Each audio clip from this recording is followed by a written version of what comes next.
سلام عزیزان گل. چای یا حسین. اینم آقای حاجی محمود لطفی گمرک پاساژ نعمتی. آقای حاجی محمود لطفی لوازم یاماها داره، در خدمت دوستان عزیز. حاجی محمود چی دارین شما الان؟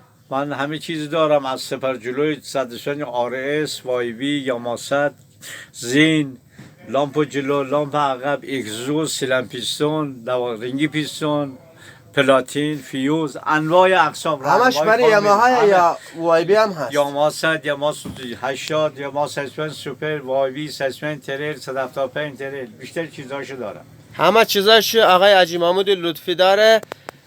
اینم از مغازه آقای حاجی محمود لطفی. خدا خیرشون بده. همیشه هم چای امام حسینشون هم براست. یعنی پاساژ نعمتی بیاین بگوین آقای حاجی محمود لطفی چای امام حسینش همیشه براست. هم از چای امام حسینش استفاده میکنن میخورن. آره زحمتشون از آقای لطفی میکشن. انشالله که اجرشون بفرمایید چایی بفرمایید. آقای عبدالله حسین.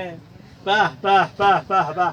توی بی نماز نخوری، هرچه بخوری ترک صلات بدو. عجب چاییه.